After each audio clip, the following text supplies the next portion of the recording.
예전에 제가 유튜브로 요런 거를 봤어요. 북한에서 탈북을 해서 넘어왔는데 그분이 이제 자신의 삶에 대해서 이야기를 딱 해주더라고요.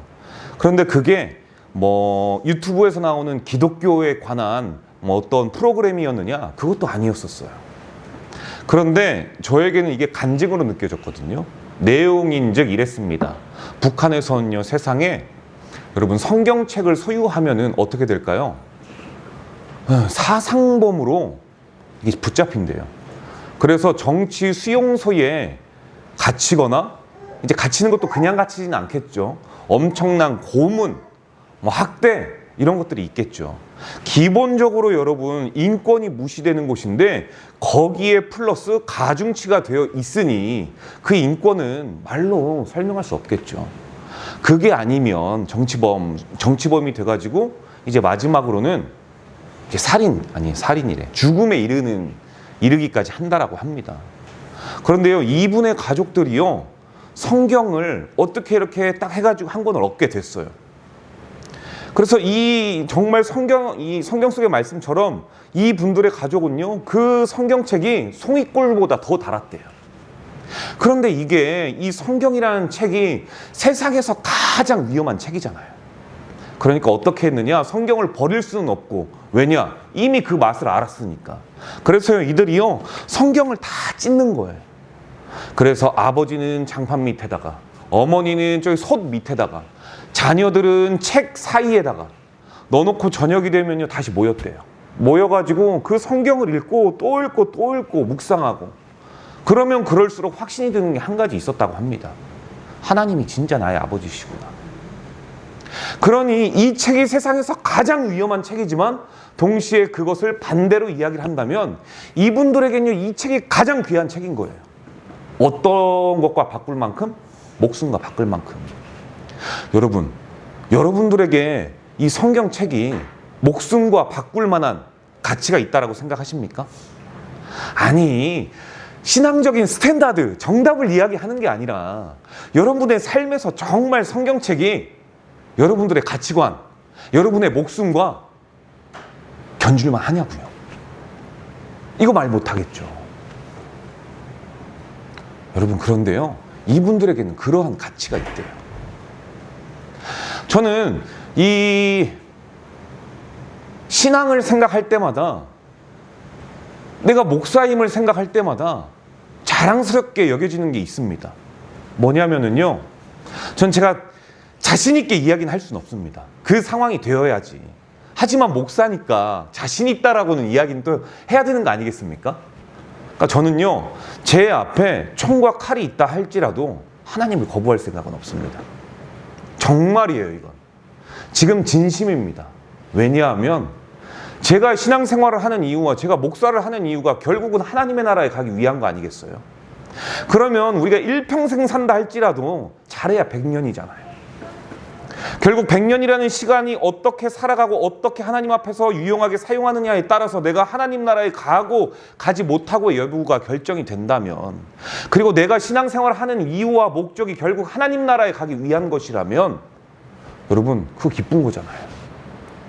우리가 결국 하나님 만나기 위해서 신앙생활을 한다, 이게 우리의 신앙의 목적이라면 결국 내가 바라고 원하던 게 지금 상황은 조금 무섭긴 하지만 결국 이루어지는 순간인 거잖아요.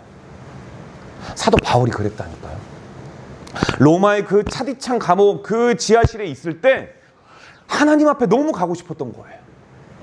그런데 이쪽으로 누우면은 성도들이 눈에 보이고, 근데 이제까지 내가 성도들로 인해 가지고 너무 힘들고 괴롭고 고통당했는데, 그래 내가 그렇게 원하는 하나님 나라에 이제 교수형당에서 갈 수 있다. 이쪽으로 누우면 하나님 나라에 빨리 가고 싶은 거예요. 이 길목 사이에 있었던 거죠. 여러분, 제가 여러분들에게 뭐 선교해서 순교해라 그런 건 아니지만 신앙생활 하는 것이 여러분 앞에서 가장 큰 여러분 기쁨이 되기를 원합니다. 그 무엇과도 바꿀 수 없는 거. 늘 말씀드렸잖아요. 아브라함이 이삭을 바칠 수 있었던 이유가, 쟤는 이 땅 위에서 험한 세상 가운데에서 미래가 암람하고 암담하고 미래를 알 수 없고 어떻게 살아갈지 모르고 어떤 유혹과 미혹들이 너무나도 많은 이 세상이지만, 그러나 너는 이 땅에서 살아가는 것보다 하나님 나라가 어울리겠다. 여러분, 그래서요 욥도 그러지 않았겠습니까? 욥이 정확히 자녀가 10명이 다 죽어요. 그런데요, 성경에 보면은요 갑절의 축복을 받았대요. 갑절의 복을. 아니, 어느 부모가 자녀가 죽었는데 정확히 재산이 2배가 늘어난다고 한들 그게 갑절의 축복이라고 생각하겠어요? 하지만요, 욥의 신앙은 그만큼의 신앙이 있었던 거예요. 지금 보이는 것 이상의 너머의 가치관을 볼 줄 아는 신앙. 즉, 내 자녀들, 지금 다시 하나님께서 이 땅에 주신 자녀들 10명이 있고 하나님 나라에 가 있는 10명이 있다. 그러니 이거는 갑절의 복이 아니겠느냐. 여러분, 이거 아니겠어요? 우리가 신앙생활을 하는 이유와 목적이? 그러니 제가 이 간증 아닌 간증을 들으면서, 기독교 방송이 아니었으니까 유튜브가, 이 내용을 들으면서 너무 놀라운 거예요. 이분들에게는 성경이 가장 위험한 책이 아니라 가장 소중한 책일 수밖에 없었겠구나. 그리고 목숨을 걸고 이 땅에 올 수밖에 없었겠구나. 그리고 물어보는 거예요. 저와 여러분에겐 하나님의 말씀이 이마만큼 생명과 견주어 바꿀 만큼 대단한 능력과 가치가 있는 것일까? 여러분, 그런데 오늘 본문에 보면은요, 이 고넬료라는 사람이 그래요. 이 고넬료는요, 단순히 여러분 성경 속의 인물이 아닙니다. 오늘 본문은 이 유대인의 경계를 넘어서 복음이 이방인에게까지 확장되는 그 역사적인 장면이 기록이 되어 있는 거예요. 정말 중요한 인물이죠. 그렇다고 해서요, 여러분, 역사적인 인물로만 우리가 중요하게 바라볼 것이 아니라 이 고넬료의 믿음과 신앙을 통해서 오늘을 살아가는 우리에게 도전이 되는 것과 우리가 갖추어야 할 것과 우리가 버려야 할 것은 무엇인지, 이 모든 것이요, 이 안에 담겨져 있더라고요. 그래서 오늘 3가지 측면에서, 첫째, 행함으로 드러나는 믿음이란 무엇이고, 말씀에 순종하는 믿음은 무엇이며, 말씀을 갈망하는 믿음은 무엇인가, 이 측면으로 오늘 말씀을 좀 나눠보고자 합니다. 첫 번째인데요, 여러분, 고넬료는 행함으로 보여지는 믿음의 삶을 살았다라는 거예요. 성경은요, 고넬료를 이렇게 소개합니다. 2절이에요. 그가 경건하여 온 지방과 더불어 하나님을 경외하며 백성을 많이 구제하고 하나님께 항상 기도하더니. 여러분, 경건이 무엇입니까? 경건이요? 저 보세요. 이게 경건이에요, 여러분. 저 보십시오.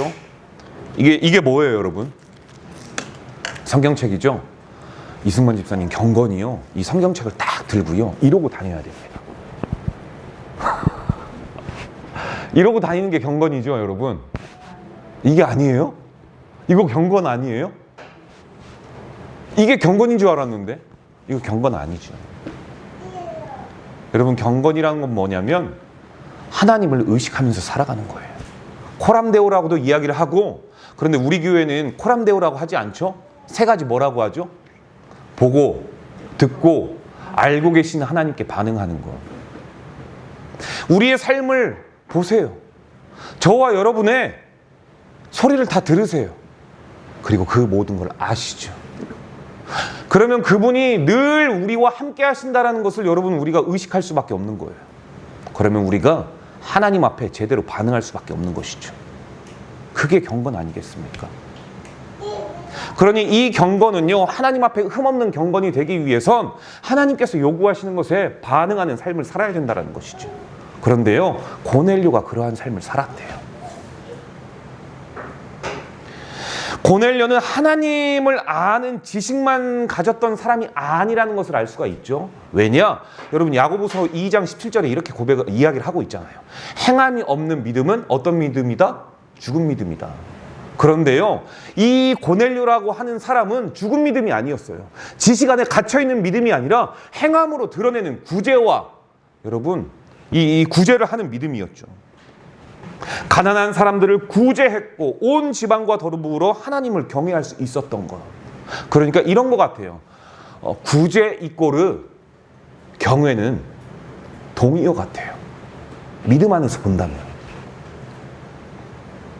우리가 믿음이 우리가 죄인임을 고백하는 것이라면, 우리가 믿음이 나 혼자 구원받을 수 없고 죄 없으신 누군가가 나를 대신해서 희생해서 구원해야만 가능한 것이, 그것이 내가 예수 그리스도를 믿는다 할 때 그 믿음의 정석이라면, 여러분, 우리는요 하나님께서 요구하시는 것에 응당 세상 가운데 지혜롭게 흘려보내야 하는 것, 그게 성도의 삶 아니겠습니까?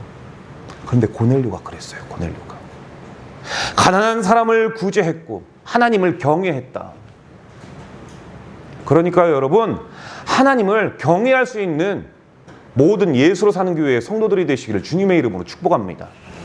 여러분, 그러면 어떻게 경외하실 거예요? 경외가 뭐라고요? 경외의 뜻이 뭐라고요? 하나님을 사랑하는데 그냥 내 생각과 방법으로 사랑하는 것이 아니라 말씀 안에서 그분을요 정말 너무너무 존경하는 거. 그게 다른 말로 사랑이라는 표현이겠죠. 더불어 그의 말씀을 보니까 1.1에게 오류도 없고, 자신께서 계획해 놓으신 것은 그게 시간이 더디고 느릴지언정 정확하게 이루어진다라는, 그러니 그 하나님이 두려울 수밖에 없는 것. 그러니 경외란 하나님을 사랑하는 것과 두려워하는 것이죠. 여러분, 이랬대요. 누가요? 고넬료가. 한낱 이방인이. 여러분, 믿음이란 언제나 결국에는 이거를 보니까, 고넬료를 보니까 느껴지는 게, 믿음이란 결국 행함으로 나타내는 거구나. 자연스럽게 나타내지는 거구나. 나는 그거를 보여주고 싶은 마음이 결코 없는데도 불구하고 내가 하나님을 진짜 믿고 그분을 나의 아바 아버지라고 내가 믿고 살아간다면 이 행함이라는 향기는 세상에 자연스럽게 퍼지는 거구나. 이거를 느끼게 하잖아요. 이거를 느끼게 해요. 그런데 여기에서 우리가 또 오해하지 말아야 될 게 있습니다. 외식과 보여지는 믿음은 다르다는 거예요. 비슷한 것 같지만 달라요. 왜냐? 주체가 누구냐는 거거든요. 외식은요, 주체가 나예요. 하나님의 이름을 빙자하고 하나님의 이름을 가장하여 내가 이만큼 의롭고 난 이런 선한 일을 해. 아니야, 내가 한 게 아니라 다 주님의 은혜지. 주님의 은혜라고는 고백해놓고 마치 그 영광의 면류관은 내가 다 얻고 승자의 아량을 가장한 믿음 없는 행태의 모습들, 이게 외식이라면, 보여지는 믿음은 하나님을 의식하고 그분이 나의 삶을 보고 듣고 알고 계시고 내가 그 사랑을 받았고 그분으로 인해서 나는 구원함을 얻었으니 나는 죄인 중에 괴수일 수밖에 없는 것이고, 나의 나내분 모든 것이 주님으로부터 온 것이기 때문에 이것이요 드러날 수밖에 없는 거예요. 그러니 주체 아가 다르죠. 저게 나였다면 이거는 주님인 거예요. 여러분, 이게요 보여지는 믿음이에요. 감출 수 없는 것이죠. 그래서 예수님께서요 마태복음 5장 16절에 이렇게 말씀하셨습니다. 이같이 너희 빛이 사람 앞에 비치게 하여. 비치게 하래요. 뭐가요? 우리의 예수 그리스도의 복음의 빛이 자연스럽게 그들로 너희의 착한 행실을 보고 보여지는 믿음.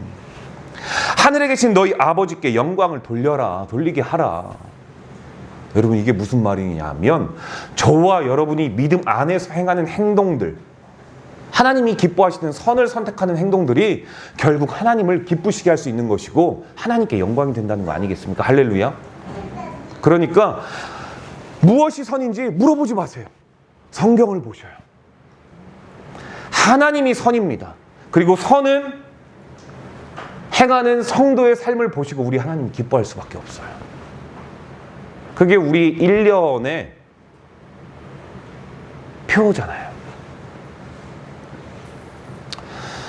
여러분, 이처럼 살아있는 믿음은요 반드시 향기를 풍깁니다. 고넬료의 삶이 바로 그러했다라고 성경은 정의하고 있죠.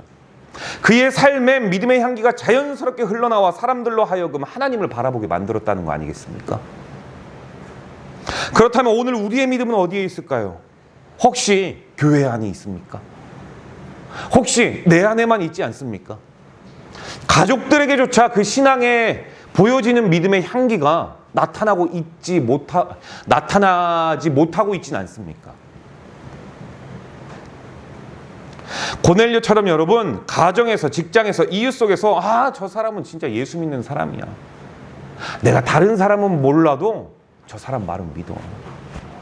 저 사람이 콩으로 매주를 쓴다고 하면은 그냥 신뢰가 가.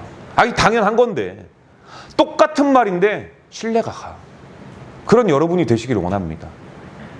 두 번째, 고넬료는요, 말씀에 순종하는 믿음의 삶을 살았다는 거예요. 고넬료는 말씀에 순종하는 믿음의 삶을 살았다는데 본문 5절은요, 이렇게 말을 해요. 내가 지금 사람들을 요빠에 보내어 베드로라는 시몬을 청하라. 천사가 나타난 거죠. 그래서 이렇게 말을 하고 있는 거죠. 여러분, 그런데요, 이 명령 결코 쉽지도 않고요, 단순하지도 않습니다. 고넬료가 누구예요, 여러분? 로마의 백부장이에요. 다시 말하면요, 쉽게 풀어서 조금 말씀드리자면 로마는 지배자들이에요. 로마인들은. 반면에 유대인들은 어때요? 이스라엘 민족들은 지금 피지배자예요. 그러니까 이 로마의 입장에서 보자면 주종관계인 거예요. 지극히 높으신 로마인이, 그 중에 백부장이 어떻게 지극히 낮고 천한 이들에게 직접 사람을 보내서 찾아갈 수가 있겠어요? 그거 어렵죠, 여러분. 우리도요, 삶에서 얼마나 이러한 의식과 시선이 있는지요.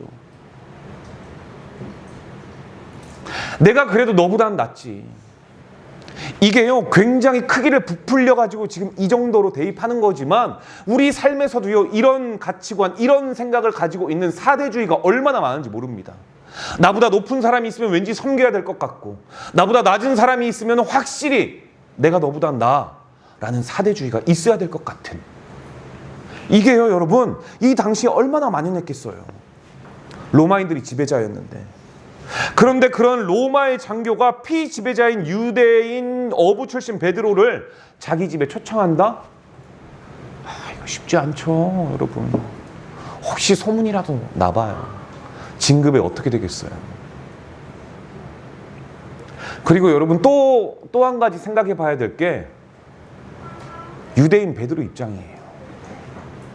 일단은요, 여러분, 유대인의 이 법에는요, 정결 의식이 있지만 여러분 그 정과 부정에 대한 법들이 있습니다. 일단 가장 정한 장소가 있어요.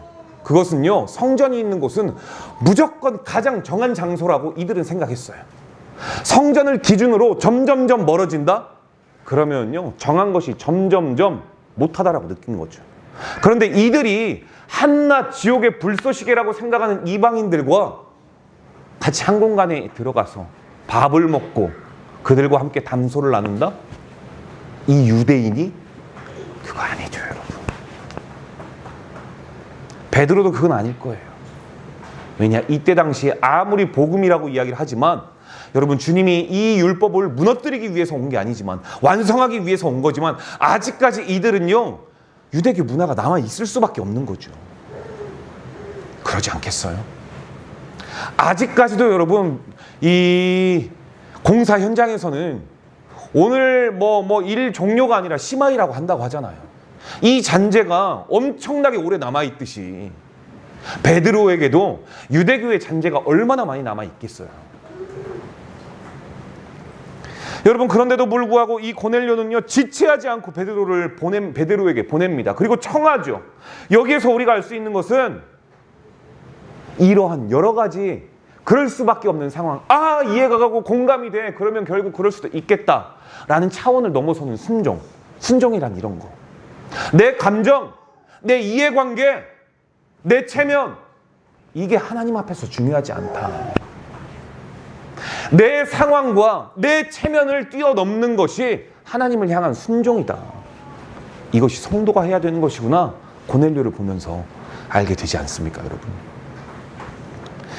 여러분, 그런데 우리가 이 순종이라는 거 내가 진짜 다 알 수가 없어요. 내가 이해 가능해야 되는 게 아니잖아요. 이해가 되지 않을 때가 있잖아요. 아니, 어떻게 이삭을 바치라고 하는데 아브라함이 그게 이해가 되겠어요? 내 전 재산, 내 자식들 다 죽였는데 그게 요셉의 입장에서 어떻게 이해가 되겠냐고요. 하나님을 욕하고 죽어라 라고 하지만 끝까지 입술로 죄를 범치 않잖아요. 그게 여러분 다 이해가 돼서 그랬겠어요? 그게 다 공감이 되고 그게 다 수용이 돼서 그렇게 하고자 모리아 산을 향해 사흘길을 걸어갔을까요, 여러분? 그러지 않았겠죠. 그런데요, 고넬료가요, 순종이란 무엇인지 알려줘요. 우리에게 깨닫게 해요. 이거 진짜 믿음이죠, 여러분. 사랑하는 예수로 사는 교회 성도 여러분, 우리의 신앙생활을 돌아보십시다. 하나님 말씀 앞에 설 때 우리는 얼마나 자주 네 하고 순종합니까? 사실 우리의 모습은요, 종종 그러지 못합니다. 말씀을 들을 때는 은혜가 되고 고개가 자동으로 끄덕여지고 아멘이 되는데 실제의 삶에서는 아직은 여유가 없어서, 지금 형편이 너무 이런데 우리 자녀들 지금 학원 다니고 있으니까 요번 대학만 보내고, 나 혼자 그렇게 합리화를 시키죠. 결국 그건요, 여러분, 머릿속에 지식은 남고 이 지식이 결국 머리와 가슴은 50cm밖에 되지 않지만 그 거리가 영원히 만나지 못하죠. 그게 우리의 모습들입니다. 예를 들어서 여러분, 용서하라는 말씀 들을 때 어떻습니까? 내가 내 형제를 용서하지 못하면 나도 너희를 용서하지 않겠다. 예수님께서 말씀하신 것을 알면서도 불구하고 실제로 나에게 상처 준 사람 용서하는 거 쉽지 않죠. 그거 어떻게 용서해요? 그쵸? 한볼택에 올려야죠, 그냥. 그래서 말씀을 알면서도 행동으로 옮기지 못하고 마음속으로만 계속 미루어 두죠. 이게 어려운 거는요, 여러분, 사람 앞에서가 아니라 하나님 앞에서의 삶을 살아야 되지만, 그럼에도 불구하고 하나님 앞에서조차 아직 내가 살아있어서 그런 거예요. 아직 내가. 그래도 다시 한번 말씀드리지만 여러분, 순종은 내 감정을 앞세우는 게 아닙니다. 말씀에 나를 맞추는 거죠. 이해가 되지 않아도 손해처럼 보여도 하나님 말씀에 무릎 꿇는 것이 참된 순종이라는 사실을 믿으시기를 바라고, 그러한 삶을 살아가시는 저와 여러분 되시기를 주님의 이름으로 축복합니다. 여러분, 그래서요, 우리가 좀 하나님 말씀을 귀담아 들을 수 있는, 여러분이라는 거 잘 알죠. 이 말씀 지금 여러분에게 하는 말씀이 아니라요, 저기 예수로 안 사는 교회, 그 교회의 성도들은 그런데요. 예수로 안 사는 교회가 있다라고 합니다. 어느 교회인지는 모르겠지만 그런다고 해요, 여러분. 그러니까 여러분, 우리가 순종의 제일 첫 번째는요, 주의를 협상하면 안 돼요. 절대 안 돼요, 여러분. 주일은 그냥 주님의 날인 거예요. 말 그대로 주님의 해죠. 주님의 해. 주님의 날이죠. 주님의 날. 이 날은 여러분 어떠한 이유를 막론하고 협상할 수 있는 가치가 없어요. 예전에 한번 말씀드렸죠. 제가 섬겼던 교회에 두 명의 그러니까 서로 다른 부모님인데 이 축구 선수 아들이 둘 다 있었어요. 한 명은 골키퍼고, 한 명은 골키퍼고 한 명은 이제 공격수예요. 그런데 이 골키퍼 부모가요, 하필이면 이제 제 구역이었어요. 교구였어요. 제 교구였는데 그분이 그러는 거예요. 말이나 하지 말고 가던가. 목사님, 네, 집사님. 다른 게 아니라 우리 아들이 이번 주에 그 금속배 그 전국 그 축구 대회가 있는데 우리 아들이 거기 가가지고 제가 거기 좀 가야 될 것 같아요. 제가 이제 제가 말했던 게 요런 느낌이었었던 것 같아요. 집사님이 축구 뛰셔요? 아니, 목사님, 그게 아니라 제가 가서 응원을 조금 해줘야 될 것 같아요. 여기에서 더 하면은 상처받으니까, 네, 알겠습니다. 그러면서 이제 집사님이 이런 말씀을 하세요. 목사님, 하나님은 어디든지 계시니까요. 또 제 마음의 중심을 아시니까요. 제가 속으로 어떤 생각을 할게요? 네 마음의 중심은 하나님이 아니었잖아. 말은 안 했지만. 당신의 마음의 중심은 아들이었잖아. 왜 그렇게 합리화시키고, 왜 그렇게 타협해? 왜 그렇게 주의를 협상하려고 들어? 그리고 그거를 목사에게 공증을 받으려고 그래. 공인을 받으려고 그래. 속으로 이런 생각을 한 거죠.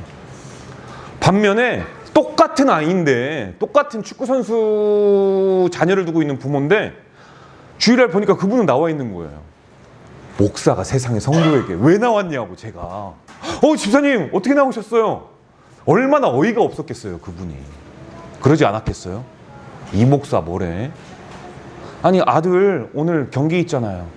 아이 뭐 제가 뛰나요? 저는 그냥 제가 있어야 될 자리에 있고 기도하는 것밖에 없죠. 그런데요 그게 맞더라고요. 저는 그 믿음을 하나님께서 보고 듣고 아셨다라고 확신하는 목사입니다. 그렇게 어떻게 됐느냐? 그때요 골 넣었어요. 2골 결승골까지. 진짜로요 진짜로.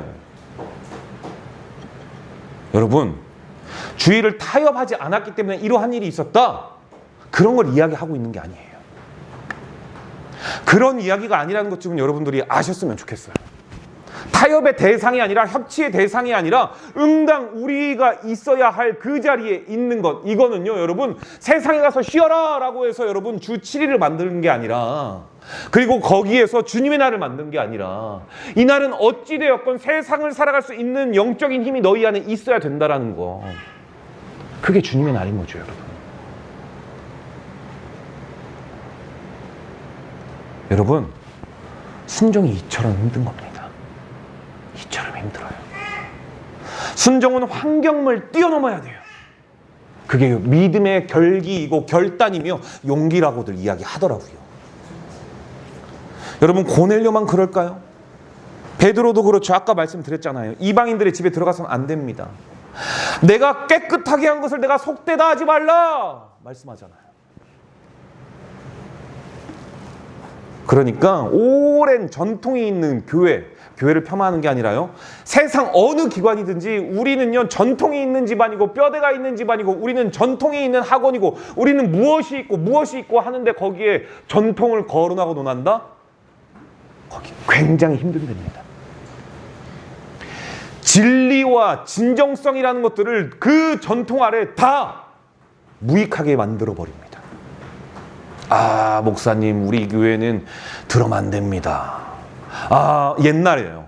아 목사님 어떻게 교회에서 기타를 칠 수 있습니까? 하나님께서 깨끗하다라고 이야기했는데. 성도 여러분 순종은요 단순히 규칙을 지키는 게 아닙니다. 순종은 하나님을 사랑하고 하나님을 향한 믿음이 있다라는 신뢰예요. 신뢰의 문제죠. 내 생각보다 하나님 말씀이 옳다라는 믿음의 고백입니다. 그래서 순종은요 머리로는 절대 안 돼요. 일단 따지거든요. 이게 나에게 조금 유익한가? 내가 이거 했을 때 내가 하나님께 이걸 주면 하나님은 나에게 이걸 주겠지? 기브앤테이크가 되겠지? 그리고 나는 이거를 통해서 또 누군가로부터 칭송을 받겠지? 이러한 조금의 이러한 생각들, 왜 우리 다 있잖아요 솔직히. 아니 저만 그렇습니까? 저는요 그 생각 떠오르고 나서 항상 하는 게 있어요. 에이 하나님 죄송합니다. 제가 이건요 제 생각 아니에요. 죄송합니다. 이게 솔직히 인간적이잖아요. 아 목사님 저는 그런 생각 안 합니다. 일단 죽어서 보자고요 우리가. 그 생각이 어땠나. 여러분 그래서요 순종은요 발로 움직이고 손으로 실천하고 삶으로 증언하는 겁니다. 이게 순종이에요. 이게 순종. 하나님께서 말씀하셨으니까 목사님 아니 하나님 제 따를게요. 순종할게요. 이 고백이 있을 때 확실한 건 여러분의 가정이 살아날 것이고 여러분의 삶에 회복이 있을 것이며 여호와 라파 하나님은 나 여호와는 치료하는 하나님이다 라고 말씀하셨는데 그 치료가 뭔지 알 겁니다. 금융치료만 치료인가요? 육신의 치료만 치료인가요? 아니요. 우리의 정신이 치료되는 것. 우리의 모든 정신이 하나님께로 집중되어 삶의 가치관이 바뀌는 것. 이게 진짜 여호와 라파 하나님 아니겠습니까? 그분이 여러분 병 고치는 것 중에 하나님인데 일도 아니죠. 내 의지와 상관없이 고칠 수 있잖아요. 그런데 내 의지와 사상과 생각을 바꾼다는 것. 하나님 화로, 아니 하나님의 사람 화로. 여러분 이게 진짜 여호와 라파 대신 치료자 하나님 아니겠어요? 이게 진짜 어려운 거잖아요. 셋째, 고넬료는 말씀을 갈망하는 믿음의 삶을 살았다라고 이야기를 해요. 사도행전 10장 24절과요 34절은 이렇게 말합니다. 이튿날 가이사랴에 들어가니 고넬료가 그의 친척과 가까운 친구들을 모아 기다리더니 33절입니다. 이제 우리는 주께서 당신에게 명하신 모든 것을 듣고자 하여 다 하나님 앞에 있나이다.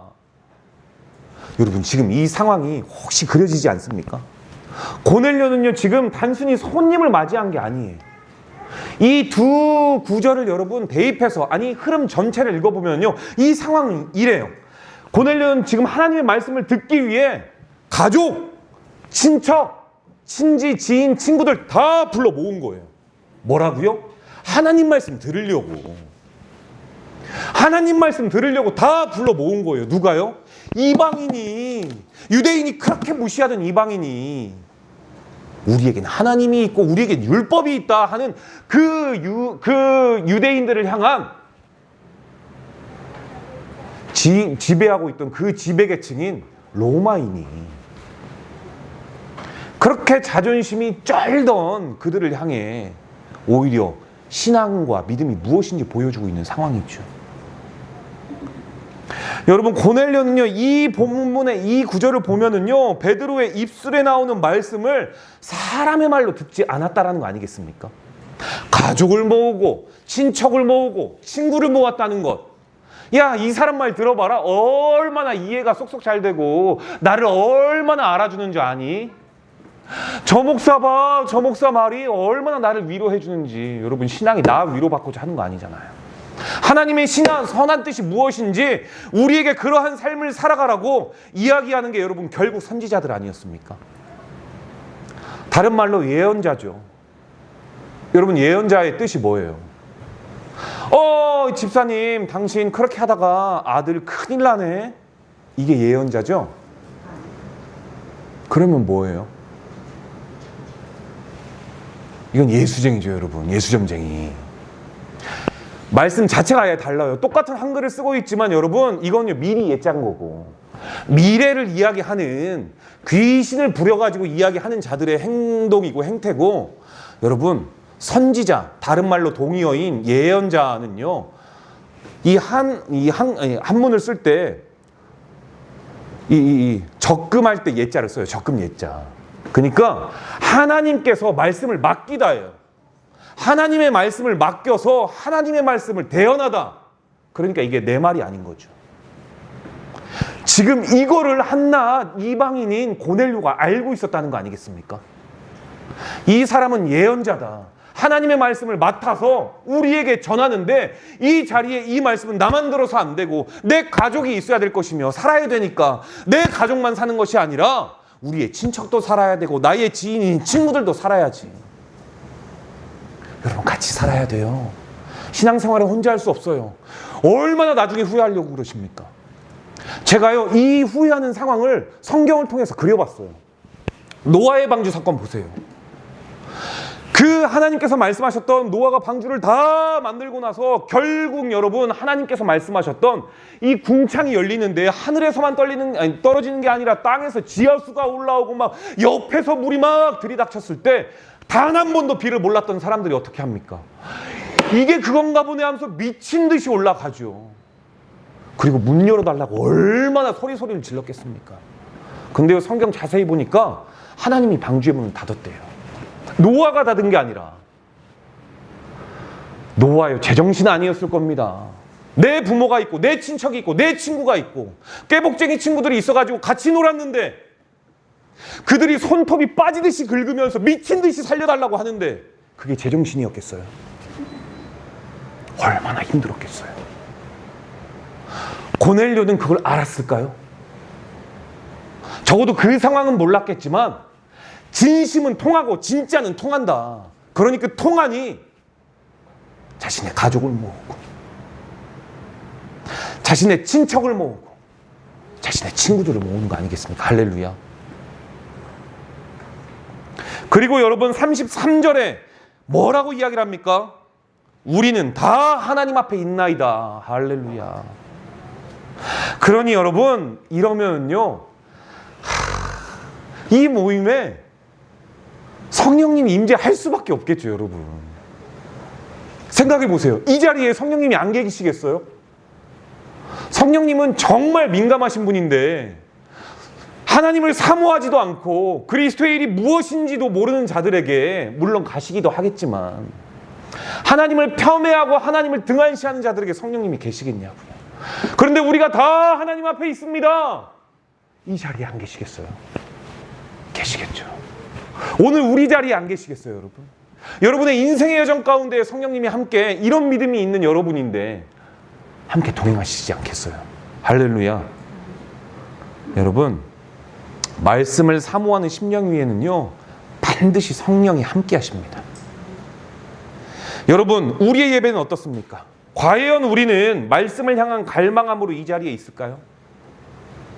여러분, 하나님 만나고 싶지 않으십니까?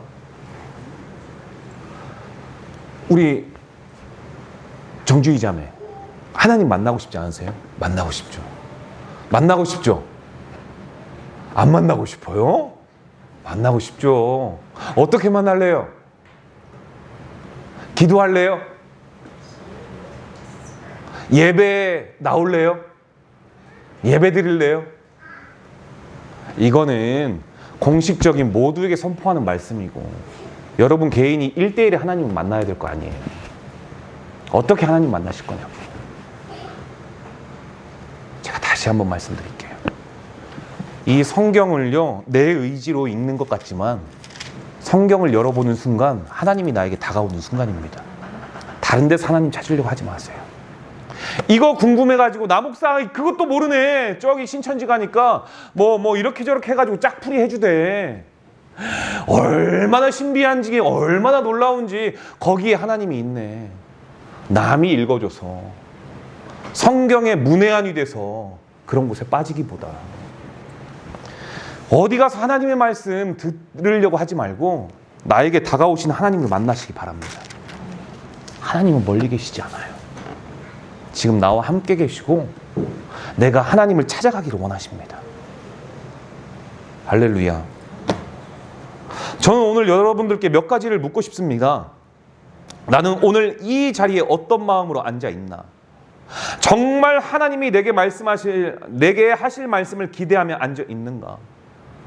내 귀는 열려 있네. 내 마음은 아직도 세상의 소리로 가득 차 있진 않는가? 오늘 주님이 내 삶에 새로운 일을 행하시려고 하는데 나는 그 말씀을 갈망하는 마음으로 준비되어 있는 신앙인의 모습인가? 여러분, 고넬료가 보내준 갈망은요 성령이 임하는 통로였습니다. 오늘 우리의 심령이 동일한 갈망으로 주님 앞에 앉는다면 우리 가정과 교회와 여러분의 삶은요 지극히 하나님께서 인도하여 주실 줄 믿습니다. 보호하여 주실 줄 믿어요. 그리고 그 중심에 성령님께서 여러분들을 늘 지켜주시리라 믿습니다. 결론인데요, 사랑하는 예수로 사는 교회 성도 여러분, 오늘요 우리는요 고넬료의 믿음 3가지로 살펴봤습니다. 행함으로 드러나는 믿음, 삶으로 나타나는 경건, 구제, 기도. 말씀에 순종하는 믿음, 이해되지 않아도 즉시 순종하고 결단하는 것. 말씀을 갈망하는 믿음, 하나님 앞에 간절한 마음으로 기다리며 사모하는 것. 하나님은 지금도 여러분 외모나 여러분들을 배경으로 보지 않고 진실한 믿음을 가진 자를 찾으십니다. 이번 한 주간에도 우리도 고넬료처럼 행함이 있는 믿음, 순종하는 믿음, 말씀을 갈망하는 믿음으로 살아가셔서 여러분들에게 허락하여 주신 한 주간의 삶도 결국 하나님을 향한 신앙인의 결기를 통하여 승리하실 수 있는 삶을 살아가기를 주님의 이름으로 축복합니다. 기도하도록 하겠습니다.